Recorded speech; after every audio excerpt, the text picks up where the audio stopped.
আসসালামু আলাইকুম বিয়স। আজকে অনেক দিন পর আজকে আপনাদের মাঝে হাজির হয়ে গেলাম। তো দেখতেই পাচ্ছেন আজকে কিন্তু আপনাদের এই আমার ছাদ দেখাবো। আমি ছাদের মধ্যে কিন্তু অনেক ডিজাইন করতেছি। তো আপনাদের আগে একটু ছাদটি একটু আপনাদের একটু দেখানোর চেষ্টা করি।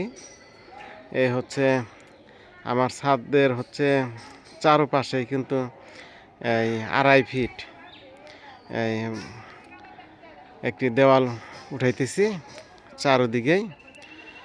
তো আপনাদের দেখাবো এই হচ্ছে আরেকটি বারান্দার কাজ চলতেছে। এই যে এই জায়গাতে এই যে রড বের করে রাখছি। তো আপনাদের দেখাবো এই হচ্ছে কলম।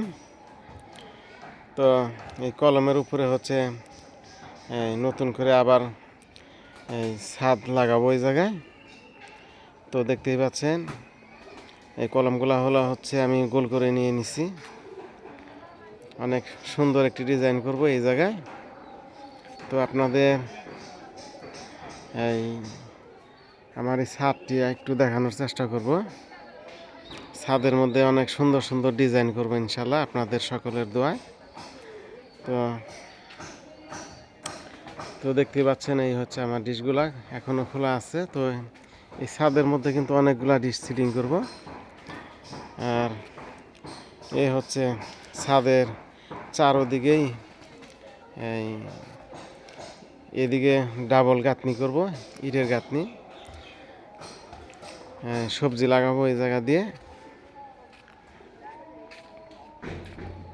হয়তো দেখতেই পাচ্ছেন আমার চারো পাশেই ছাদের এইভাবে এই কাজগুলা করা হয়েছে। ইনশাল্লাহ আপনাদের দোয়ায় অনেক সুন্দর ডিজাইন করব।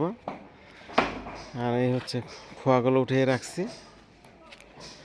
আর আপনাদের এই হচ্ছে ছাদের চারদিকের অংশ একটু আপনাদের মাঝে একটু দেখানোর চেষ্টা করতেছি। আমি ছাদের আরেক প্রান্তে আসলাম। তো দেখতেই পাচ্ছেন। তো আপনারা সবাই দোয়া করবেন। এই ছাদটা কমপ্লিট হওয়ার পরে আপনাদের জন্য কিন্তু এই জায়গায় অনেক ডিশ সিটিং দেবো ইনশাল্লাহ। তো দেখতেই পাচ্ছেন আমার ছাদটি কিন্তু অনেকখানি বড় একটি ছাদ মোটামুটি। তো এই পুরো ছাদের মধ্যেই হচ্ছে আমি কিন্তু ডিশ সিটিং দেবো ইনশাল্লাহ। আর ছাদের কাজ কিন্তু রানিং চলতেছে, হয়তো দেখতেই পাচ্ছেন আপনারা। তো আপনাদের ছাদের অনেক অংশ একটু আপনাদের মাঝে দেখানোর চেষ্টা করলাম। আর আমার আমি যে জায়গায় দাঁড়িয়ে আছি সেই জায়গায় কিন্তু প্রচুর পরিমাণে কিন্তু হচ্ছে এই আম ধরে গেছে। তো আপনাদের একটু আমি যদি আমগুলো একটু দেখানোর চেষ্টা করি। এই হচ্ছে আম, প্রচুর পরিমাণে আম ধরে গেছে। আর আমি এই আম গাছের মধ্যে হচ্ছে এই যে দেখতে পাচ্ছেন আপনারা, আমি হচ্ছে বাঁশের খুঁটি দিয়ে কিভাবে রাখছি হয়তো দেখতেই পাচ্ছেন। তো আপনাদের আমি একটু আমগুলো একটু হাত দিয়ে দেখাই। এই হচ্ছে আমার হাত, দেখতে পাচ্ছেন। এই হচ্ছে আম, অনেক সুন্দর কিন্তু প্রচুর পরিমাণে কিন্তু আম ধরে গেছে আমার এই গাছের মধ্যে। আর এগুলা হচ্ছে যে আমার যে কলম আছে, নতুন কলম করছিস, তো সেই কলমের উপরে কিন্তু এই আম গাছটি। তো আপনাদের দেখাবো আরেকটা জিনিস। এই হচ্ছে আমার আরেকটি ঘর কবিতরের জন্য, হয়তো দেখতেই পাচ্ছেন অনেকগুলা কবিতর এবং পশু পাখি আছে অনেকগুলা। তো আপনাদের আরেকটি গাছ দেখাবো আপনাদের, আরেকটি আম গাছ। এই হচ্ছে প্রচুর পরিমাণে আম কিন্তু ধরে গেছে।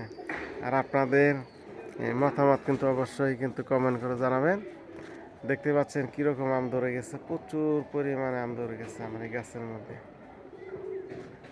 তো আপনাদের এই আপনারা সারা বাংলাদেশ থেকে কিন্তু বিভিন্ন জায়গা থেকে আপনারা কিন্তু আমার এই জায়গায় আসেন। তো আমি আপনাদের জন্য একটি বসার জন্য একটি জায়গায় তৈরি করব ইনশাল্লাহ। এই হচ্ছে সেই জায়গায় যেটা এই যে রডগুলো রাখছি।